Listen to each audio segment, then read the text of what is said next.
This Week with George Stephanopoulos starts right now. The debate.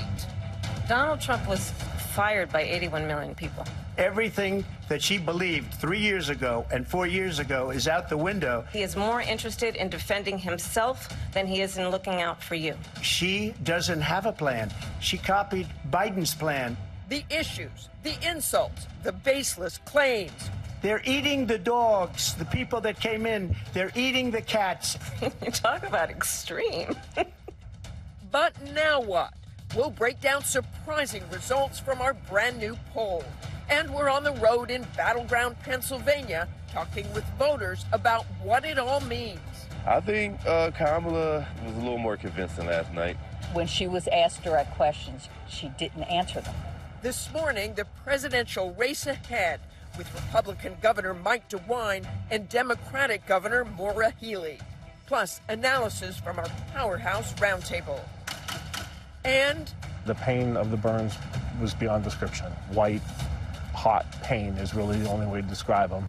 23 years after surviving the 9/11 Pentagon attack, former Navy officer Kevin Shaeffer now reveals his secret role at the CIA, tracking down the man responsible for the attacks. From ABC News, it's This Week. Here now, Martha Raddatz. Good morning and welcome to This Week. If you were betting that this week's ABC debate would be without high drama, verbal clashes, and one of the most memorable baseless claims in debate history, think pets in Ohio, you would be wrong. But if you were convinced that Kamala Harris would surge ahead in the polls because of her strong debate performance, you would also be wrong. Our brand new post-debate ABC Ipsos poll out this morning shows that a majority of Americans, 58%, think Harris was the victor in the debate. But while Harris still has a solid lead in the race nationally, 52 to 46% among likely voters, those numbers are almost exactly the same as before the debate. But there were some gains. 69% of Democrats and Democratic-leaning independents say the debate made them see Harris more favorably, which could help boost turnout for her in November. Just half as many Republicans and GOP-leaning independents, 34%, say the debate made them see Trump more favorably. And the poll shows Harris advancing among young people who say they're likely to vote in November. That's fueled by young women, with Harris leading by 38 points among those young women likely to vote. Trump, however, still leads Harris among likely voters on handling the economy and immigration.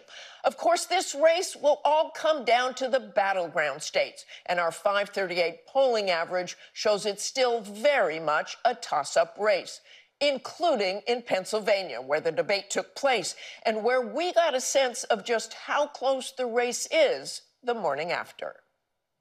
It was just hours after the debate in Pennsylvania, the state that could well decide the outcome of the election, that we stopped to chat with voters, those who support Kamala Harris practically glowing. I thought the vice president killed it. She was just on point. She didn't let Trump frazzle her. Quite frankly, I like Kamala's message of, more prospective, positive outlook on the future. But we were looking for undecided voters to see what difference the face-off made. Did you know before the debate last night who you would vote for? No, I didn't. It was up in the air. I don't have anything against women. I was just a little skeptical. I've never seen a woman run a country before, but Donald isn't 100%, So I think Kamala was a little more convincing last night. But he is still leaving the door open in case former President Donald Trump changes his mind. I like to hear both sides. I'm fair. Fair is fair. For Temple College student Ben Rohrbach, neither candidate said enough to win him over yet. It was kind of hard for me to learn anything just because there was so much talk in the room, and it was just a lot of a lot of fluff. You wanted more specific. I wanted more specifics. This first-time voter is torn. I like Kamala Harris's presence. I like the fact that she was willing to go shake President Trump's hand Those are good things. But I feel like Donald Trump, I trust him. Southwest of Philadelphia, at a park in Concord Township, we met Debbie Sutherland. Despite what others may have seen as Donald Trump's angry outbursts, people don't leave my rallies. We have the biggest rallies, the most incredible rallies. Sutherland thought he kept his cool.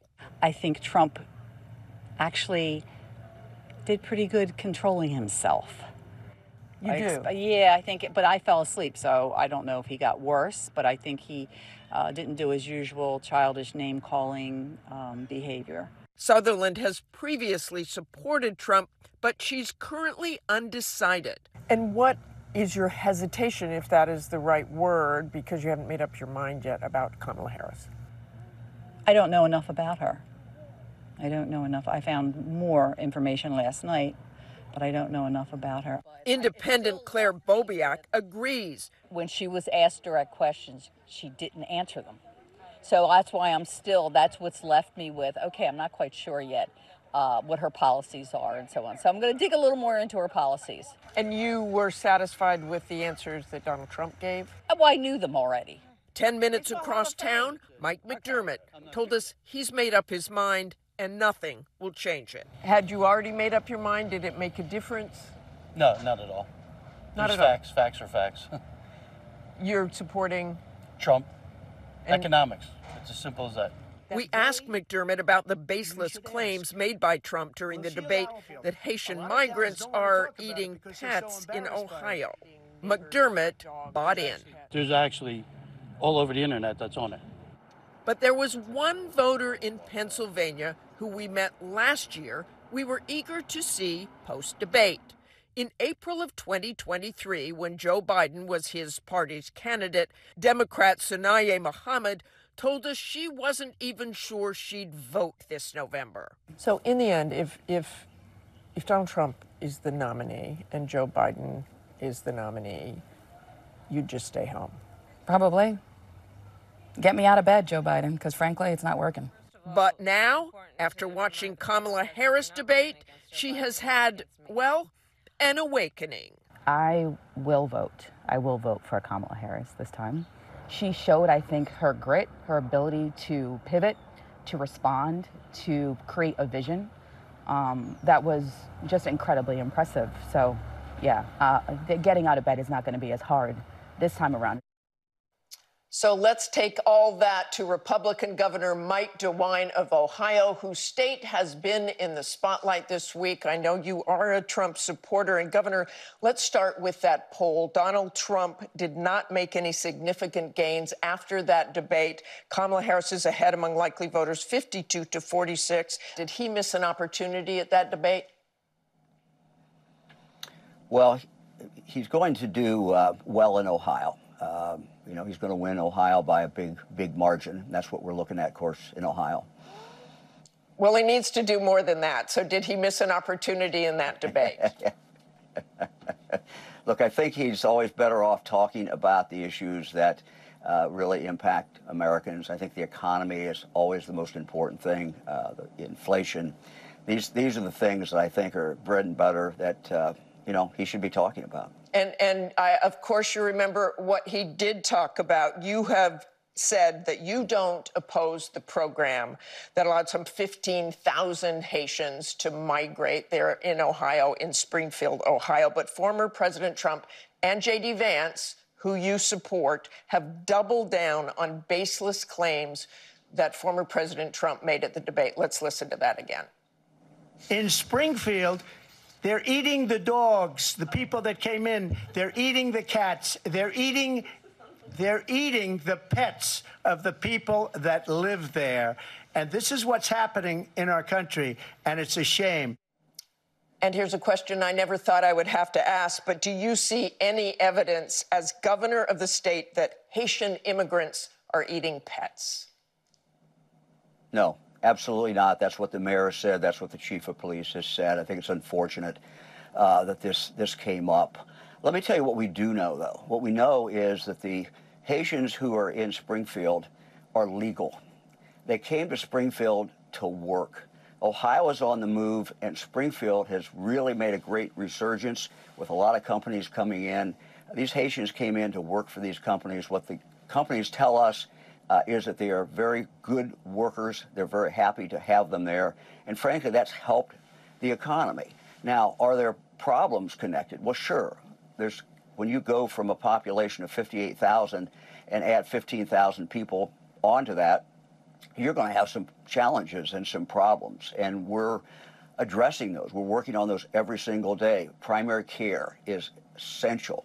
The other thing we're working a lot on is driving. We have Haitians who, frankly, many times have not driven before. We need to get more driver's training, and we're working on that. So these are things that we are working on. Springfield is moving forward.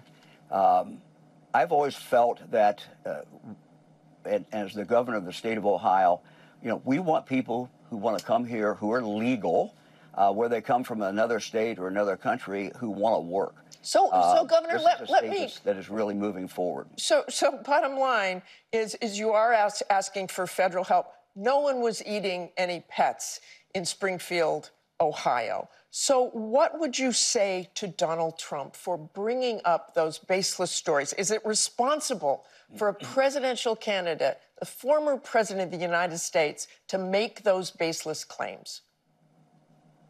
Look, there's a lot of garbage on the internet. And, this is a piece of garbage that was simply not true. There's no evidence of this at all. And look, here's what we're starting to see. But I want you to address what you would say. Okay, but I do want you to address what you would say to Donald Trump. Yeah, there are hate groups coming into Springfield. We don't need these hate groups. I saw a piece of literature yesterday that the mayor told me about from purportedly the KKK. Look, Springfield is a good city. They are good people. They are welcoming people. We have challenges every day. We are working on those challenges. Haitians are culturally, my wife Fran and I have seen this when we've been down in Haiti, the education is prized. So when you look at all of these things, people who want to work, people who value their kids, who value education, these are positive influences on our community in Springfield. And any comment about that otherwise, I think is hurtful and is not helpful to the city of Springfield and the people of Springfield. This is a state on the move. It's a city on the move. These Haitians can be part of this, but there are challenges. And, I've talked to people at the White House. We need additional assistance. I think when you Governor, I did let you talk there for a few minutes. I do want to go back to this. You had threats there in Springfield. Hospitals had to close. Schools had to close because of bomb threats. You are a huge supporter of J.D. Vance. He spread this conspiracy. 11 million people saw it on X. Look, is there a connection between threats to your state and what President Trump said and what J.D. Vance is doing online? I think these discussions about Haitians eating dogs and cats and other things needs to stop. We need to focus on what is important. What is important is that we get primary care health to everyone in a very growing city, that we do other things in regard to housing. These are kind of basic things that we need to do. We need to focus on those and not this discussion about Haitians eating dogs. It's just not helpful. And again, these people are here legally. They're here legally. And they want to work, and they are, in fact, working. And when you talk to the employers, what the employers tell you is, we don't know what we would do without them. They are working, and they are working very hard, and they're fitting in with our native people from Springfield who have been working in this shop or working in this manufacturing company for a long, long time. So that's what we need to focus on. And, this idea that we have hate groups coming in and this discussion just has to stop. We need to focus on moving forward and not dogs and cats being eaten. It's just ridiculous. Also on Tuesday night, Trump refused to accept, again, the 2020 election results. He told false stories, as you noticed, and falsely claimed that he ordered National Guard troops, 10,000 Guard troops, on January 6th.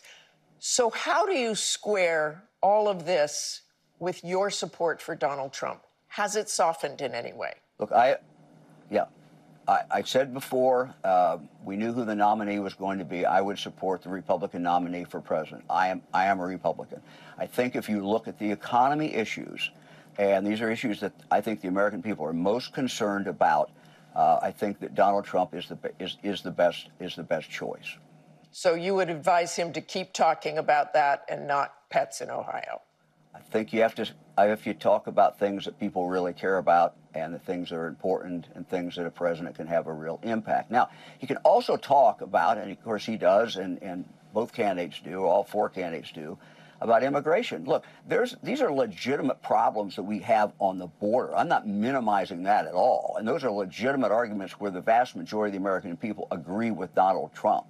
And not the vice president. But what's going on in Springfield is just fundamentally different. These people are here legally. They came to work. These are good people. These are hardworking people. Thank you so much for joining us this morning, Governor DeWine. We appreciate your comments.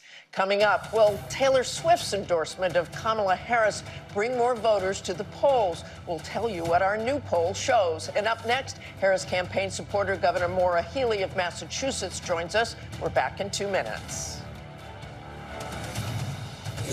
As a prosecutor, I never asked a victim or a witness, are you a Republican or a Democrat? The only thing I ever ask them, are you okay? And that's the kind of president we need right now. Someone who cares about you and is not putting themselves first. I intend to be a president for all Americans. Vice President Kamala Harris making her closing argument at Tuesday's debate on ABC. I'm joined now by Massachusetts Governor Maura Healey, clearly a supporter of Kamala Harris. You know, Democrats said quickly that Kamala Harris won the debate. In fact, our poll found 58% of the voters thought she was the clear winner. And yet that performance did not overall move the needle. They're basically in the same place as before the debate. Does that surprise you? No, not at all. Martha, we know that this is going to be a close race. And Kamala Harris says that she's an underdog. But what's important is that she and Tim Walz have built a campaign for a close race. They're opening an unbelievable number of offices around the country, tons of staff, tons of volunteers. The enthusiasm has been really strong. And I think what's very important also is that she and Tim are playing for every voter. They're going to red counties. They're going to red districts, right? Because as she said in her closing argument, I'm going to be a president for all Americans. You may not agree with me on everything, but I'm going to be here for you and your family. And one thing that the debate demonstrated to me, at least, is that Kamala Harris is about you. She's about the American people. She's thinking about your family. Donald Trump's just about himself. Remember, Kamala Harris is the one who's out there saying she's going to cut taxes for 100 million Americans. She's going to provide a tax credit to families with children. She's going to produce more housing around the country so we can lower housing costs. She's focused on lowering the cost of prescription drugs and groceries. Governor, what have we heard from Donald Trump beyond the pets and the like? So, you know, the debate, we've moved on from the debate. It's about the campaign. Governor, I want to go back to the debate because that was important, and I want to go through a few things that Kamala Harris said. I want to ask you about her comments about the military. She said during the debate this about the U.S. military. Let's listen. As of today, there is not one member of the United States military who is in active duty in a combat zone in any war zone around the world, the first time this century. Our fact checkers found that to be false, and I have a lot of experience in that area as well. There are currently 900 U.S. military personnel in Syria, 2,500 U.S. troops in Iraq. All have been under regular threat from drones and missiles for months. We also have action in the Red Sea. We also, every single day, the Navy SEALs, Delta Forces, special operators can be part of any sort of deadly raid. So why would she make that claim? Well, I think what's important here, Martha, is that Kamala Harris, in contrast to Donald Trump, demonstrated herself to be commander-in-chief. We are in a world where there are all sorts of conflicts, and it's all the more reason we need somebody who's serious and who supports the military. And just remember, but Governor, excuse me, but she said there is not one member of the United States military who is an active duty in a combat zone. That is not true. You say she demonstrated her ability to be commander-in-chief, but did she not know about these people in Syria and Iraq? Why would she say that? Look, that was a comment.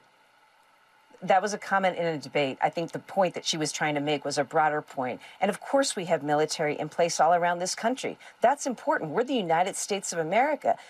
And Kamala Harris, remember, is the person who stands with NATO, who supports our allies, who's working to bring countries together. Donald Trump stands with Vladimir Putin. So, I think that's what's really important. Kamala Harris, she respects our military. She respects our service members. Donald Trump calls them suckers and losers. And it's why Donald Trump's former military generals support Kamala Harris. They say that Donald Trump shouldn't be anywhere near the Oval Office. And I think those are the points, Martha, that people need to understand. We live in a world of very serious times with serious consequences, and the actions of the next commander-in-chief matter. Kamala Harris will be that commander-in-chief and lead us forward in freedom, working with others. Governor, I want to hit another. I want to stick to Governor. I want to stick to Kamala Harris here on abortion. Vice President Harris did not make clear whether she supports any restrictions on abortion. Currently, 9 states and the District of Columbia have no gestational ban on abortions. Your state of Massachusetts has a ban on abortion after 24 weeks. Your state drew a line. Should she let people know where she stands and draw some sort of line? She already did, Martha. What she said is, let's go back to Roe, which, by the way, contrary to what Donald Trump says, nobody was asking to be overturned except for some segment. She's been clear, and I can tell you that because I myself am a former prosecutor, former attorney general, very familiar with abortion laws. And we both respect the right for people, first off, to make their own individual decisions about their body and what they want to do. That's very important. Women and families should have that choice. That includes the choice not to have an abortion. But what Kamala Harris has said is she wants to take us back to Roe, which allowed for abortion in certain circumstances. Donald Trump is, here's what's really important. He did not say the other day in the debate that he would veto a national abortion ban. And in fact, he supports abortion bans, just like the Trump abortion ban that's on the ballot in Florida. And it's appalling. It's appalling what that means for women, for families, for their health. And, that is a clear distinction in this race. Kamala Harris wants to bring us back to the Roe period where we had protections in place and access. We weren't jailing doctors. Women weren't bleeding out and afraid. Husbands and wives who wanted to have children, were able to access and make the healthcare decisions that they need to be able to protect their ability to do so. Victims of rape and incest had relief. Donald Trump wants to take all of that away. Governor, I want to move on to the economy. Difference. There is a clear difference there, Governor. I want to, in terms of the economy, Vice President Harris says she has a plan for lifting the middle class. But right now, the middle class under the Biden-Harris administration, eggs are up 119%, bread up 25%, chicken up 25%, the median home price is up 39%. This is the Biden-Harris administration. And Donald Trump is leading on the economy and immigration. What are your people saying to you? You must hear that as a governor. Yeah, and look, I try to explain to people as governor, here's how we got here, okay? We had COVID, which Trump did not handle well. There had to be a huge infusion of money to save our small businesses and to help all of our states. Inflation rose as a result.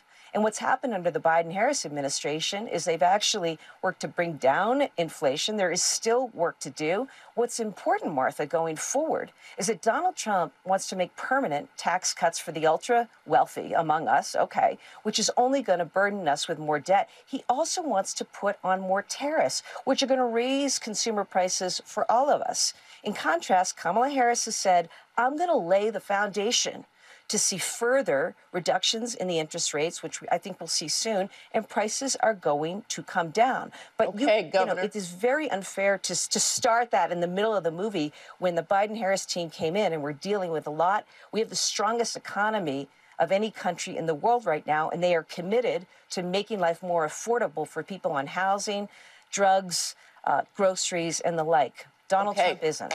Thank you so much for joining us this morning, Governor. We appreciate your time and your comments. Coming up, Trump says he won't debate again. Is that a mistake? The Powerhouse Roundtable takes that on when we come back. I believe we owe it to the voters to have another debate. Because this election and what is at stake could not be more important. She immediately called for a second debate, which means that she was like a prize fighter that lost a fight. Because we've done 2 debates and because they were successful, there will be no third debate. Donald Trump striking down the possibility of another debate after Kamala Harris advocated for one. So how will the candidates now get their messages out in these final tension-filled weeks before Election Day? Our Powerhouse Roundtable is standing by to take it all on. We'll be right back. The Powerhouse Roundtable is all here. Former DNC Chair Donna Brazile, former RNC Chair and Trump White House Chief of Staff Reince Priebus, NPR White House correspondent Asma Khalid, and New Yorker staff writer Susan Glasser. Welcome to all of you. Quite a week. Donna, you were ecstatic after the debate and Kamala Harris's performance. I think you said it was one of the best debate performances you'd ever seen in your life, and yet the needle didn't really move overall. Martha, I didn't expect the needle to move. What I expected was the vice president to give a strong, solid debate performance. Look, she came into that debate knowing that Donald Trump was going to spew lies. He was going to probably bait her. Instead, from the moment she shook his hand, which I thought was very presidential, to the way in which she landed her arguments, she made the best out of that 90 minutes. She was able to once again solidify the Democratic Party, because that was a big challenge coming from the transition from Biden to Harris. 95% of Democrats believe in this ABC poll that she did well. Only 75% of Republicans believe that Trump did well. But you know what the icing is on the cake, if I can have cake right now, is that 61% of independents thought she did well and she won the debate. And that is a strong number. And Donald Trump's among GOP and independents leaning GOP was about half that in the debate. Yeah, but this isn't about performance. What this is really about is how did the debate affect the outcome of the upcoming election? And what we're seeing is that it did not. And what we're also seeing in this poll is that Donald Trump is sitting there. But you're seeing some gains by Kamala Harris. Okay, she went up 1 point, Trump went up 1 point. But what we're also seeing is that Donald Trump is remaining very strong with Hispanics in that poll at 41%, which is astonishing. That he's at 50% with voters that are male voters under 30. The reality is that she didn't address the most important issues that are affecting the election, which is the economy and the border. And she didn't address it, which is why the polling isn't moving. So while she lied about Trump, he's going to pass a national abortion ban. He's going to monitor women's pregnancies. She didn't answer the question that David Muir asked, are you better off than you were 4.5 years ago? Didn't answer it. Didn't answer the question on whether or not, why she waited so long to address the border. And she didn't answer the question on whether she supported a single restriction on abortion. She avoided it. So she doesn't benefit. Right. I do want to say, you say these polls don't mean much. They are still very, very, very close, and especially in those battleground states. But there's also a poll this morning from the Des Moines Register that says Kamala Harris has significantly narrowed the presidential race in Iowa, cutting Donald Trump's lead to 4 percentage points, a dramatic turnaround from Joe Biden's double-digit deficit. Yeah, I mean, I saw that poll too, and that's really what I would focus in on in the campaign. All of these states that matter, and that would be a poll I would look at and be concerned with. And Susan, what Harris and Donna said this as well, she really got under Donald Trump's skin.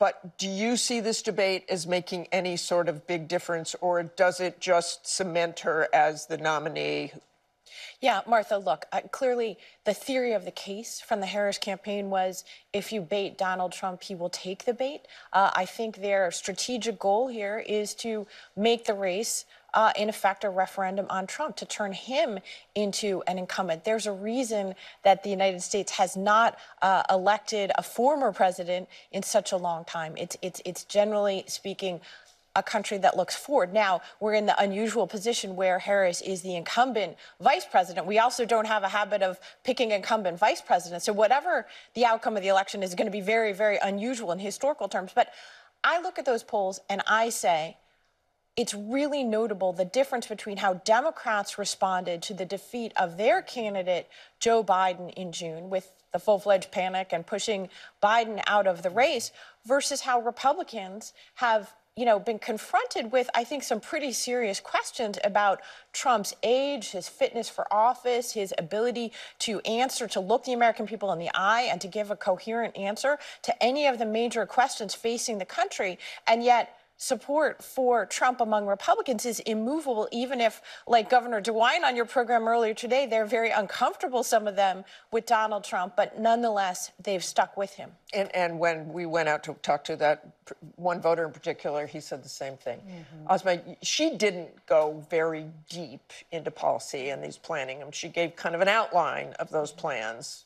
How did you see it? Yeah, I mean, right, she talks about the economy. She talks about creating sort of an opportunity economy. These are vague terms. There's not a whole lot of concrete policy, and that's not something that the Harris campaign strategically really thinks they need to do. You're not going to see a whole lot of policy plans over the next few months. I mean, to Susan's point, they find it much more strategically advantageous to make this campaign a referendum on Donald Trump.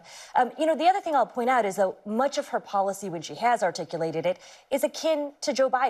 I mean, she's presenting herself as being a change candidate. And I would argue that changeness is largely physical. It is that she is a candidate about 20 years younger than Donald Trump. She's a different person than Joe Biden. But to a kind of T, the optics of that night, yes. too, not only her kind of smiling and laughing and in command, I think, really of the debating arena, right, in a way that we did not see Joe Biden able to sort of command the platform and question and bait Donald Trump. But I would argue, whether it's on the Middle East, whether it's on Ukraine, the economy, immigration, by and large, her policies are akin to what Joe Biden's are, and that's to be expected. She's the sitting vice president.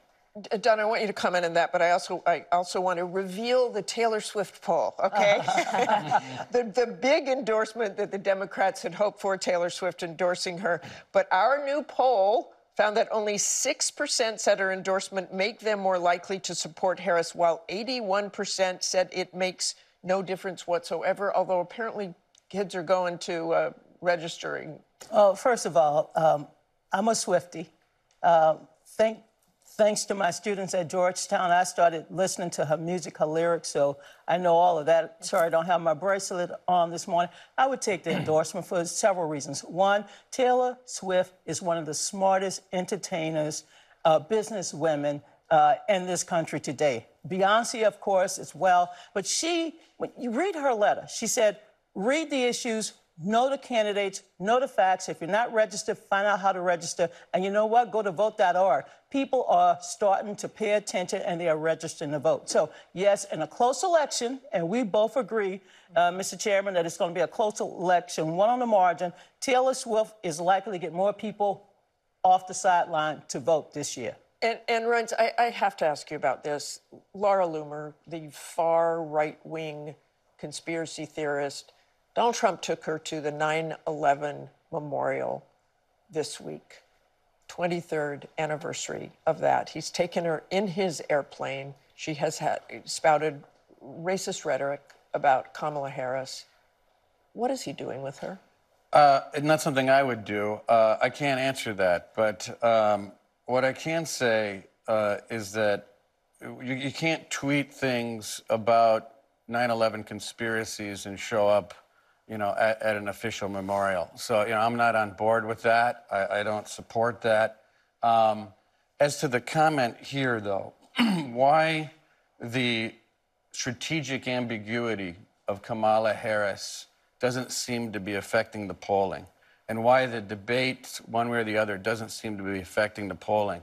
It's because at this very moment, both campaigns are taking $1 billion and they're focusing in on about 500,000 people that will actually decide the election. And those 500,000 people take in about 5 minutes of news per week.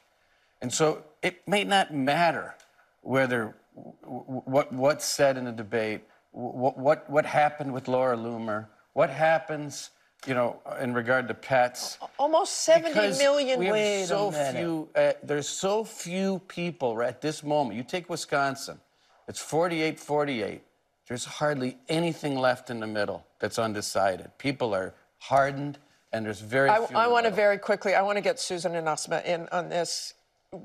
When you look at that debate, does it matter? There were 70 million people who watched that debate, and where they go now. Yeah, look, I spoke with one former campaign manager who had looked at the numbers and suggested that, you know, maybe over history, it's not a huge difference, but maybe about like half a percentage point to the winner of the presidential debates. Let's remember that Donald Trump has been judged to be the loser of every major national debate in the general election that he has had, against Hillary Clinton, against Joe Biden. Does it matter? He's lost the popular vote in the previous two elections. I think it does matter.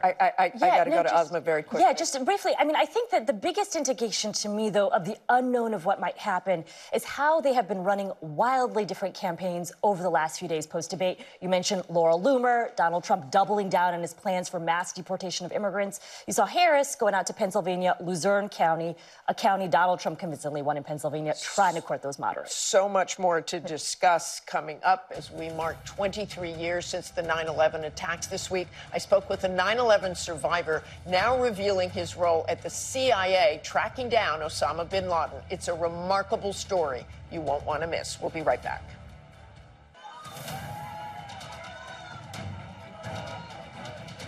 That was Joe Biden, Kamala Harris, Donald Trump, and J.D. Vance putting aside politics for a moment this week to attend the memorial service on the 23rd anniversary of the 9/11 attacks. Like most Americans, I remember exactly where I was on that September day. After being evacuated from the State Department, I walked to the Potomac River, where I could see smoke pouring from the Pentagon after a hijacked jet tore through the building.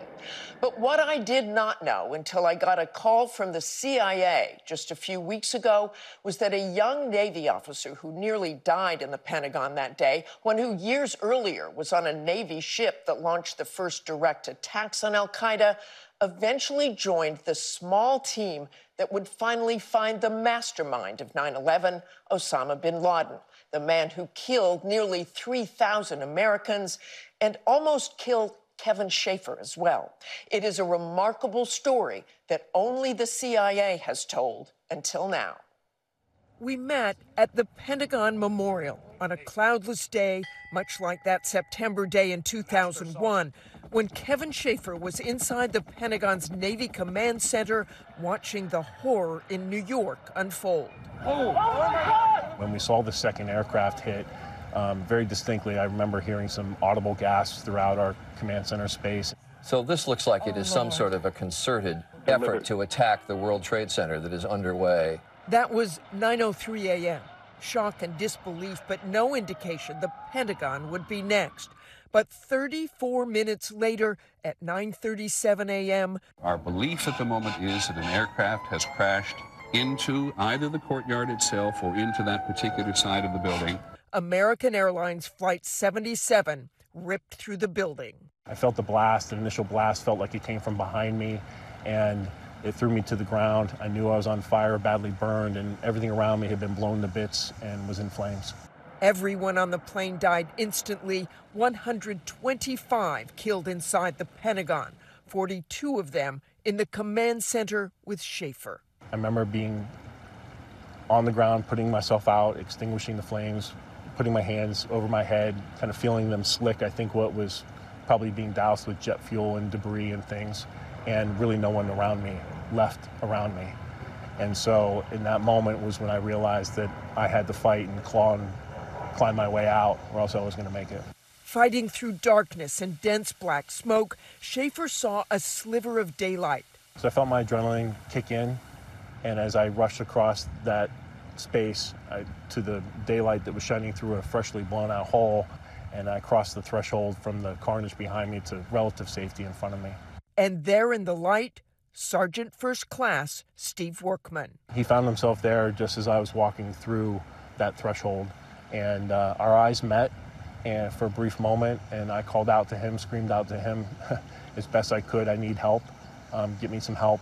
And he took me and laid me onto a maintenance cart, and we were off seeking aid. Nearly half of the then 29-year-old's body was seared by deep burns, including his arms and hands. I knew they wanted to cut off the wedding band I wore on my left hand and my Naval Academy class ring that I wore on my right hand. Both of the rings meant so much to me, and there was no way I was going to let anyone cut them off. And so I yelled, "Stop, stop," and was able to muster up my will and strength and get my wedding band off and my class ring off. And I handed them off to a nurse nearby, and I thought, now you can get on with saving my life. And it was my last conscious memory of 9/11. When he woke up, his skin and lungs charred from fire and jet fuel, the pain was nearly unbearable. The pain of the burns was beyond description. I liken them to the color white, and white, hot pain is really the only way to describe them. Pain and infections, doctors were not sure he would survive. One morning in October, succumbed to my injuries and flatlined twice. But they brought me back each time, and I bounced back stronger, but they really had to introduce some novel techniques to break down the infection in my lungs and fight them off with what they essentially used live maggots that they had bred in laboratories to be sterile to eat the infections off my arms. So you had live maggots on your arms? Indeed. Eating the infection. It worked? Indeed, it worked. It saved my arms. When the danger finally passed and he knew he would live, Shaeffer found a new and powerful purpose. I thought it was possibly one of the reasons why I had made it through, that I wanted to serve and learn the lessons of 9/11 to help prevent another 9/11, help secure this country. Chair of the National Commission on Terrorist Attacks upon the United States, I hereby convene this hearing. He fought to get a role on the 9/11 Commission that investigated how the terrorists managed to carry out their mission. But the mastermind, Osama bin Laden, was still out there. Shaeffer wanted to do more. And you wanted to find him. No doubt. It was then, in 2007, that Shaeffer joined the CIA as a targeter, eventually assigned to the small team that was trying to track down bin Laden, the terrorist who almost killed him. The hunt at the time was active and ongoing. I knew some individuals on the team, but very much so wanted to be a part of it. It would be years before the team finally zeroed in on a compound in Pakistan and a man the team dubbed the Pacer, the lead targeter, portrayed in the movie Zero Dark 30.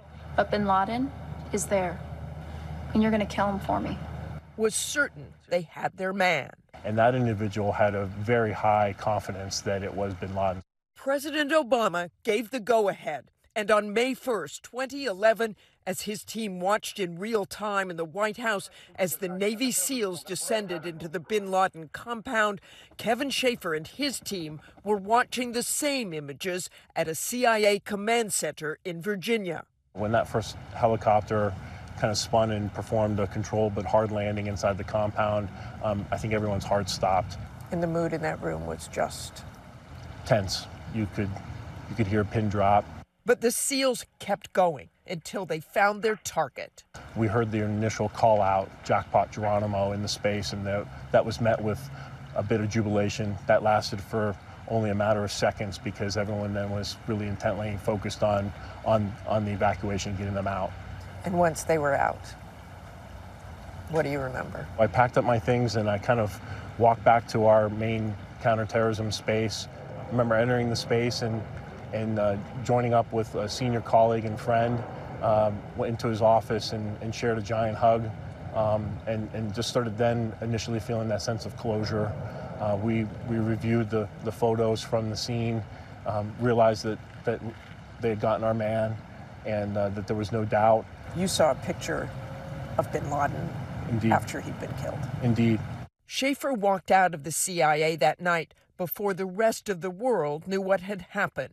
But he wanted one person in particular to know the Army sergeant who had helped save his life. I had to call Sergeant Workman, who I knew was an early to bed and early to rise kind of person.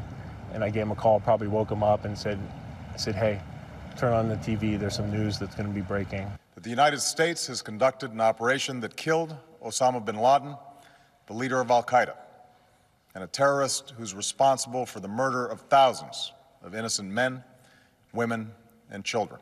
You watched President Obama at home with your wife? I did. She was holding my hand, and we didn't say a word. We just digested the moment and thought over the last 10 years at the time, all that we had been through, all that we collectively had gone through.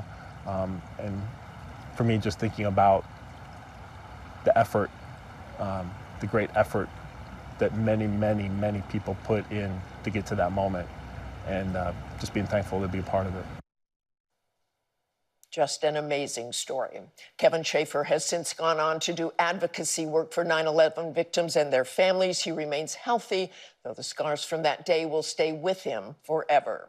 This is the first time Shaeffer has talked publicly about his years in the CIA to anyone outside the agency, but you can learn much more about his remarkable story on the CIA's podcast, The Langley Files, a 3-part series I highly recommend. We'll be right back. Thanks for sharing part of your Sunday with us, and be sure to tune in to ABC tonight for the 76th Primetime Emmy Awards at 8 p.m. Eastern, right here on ABC.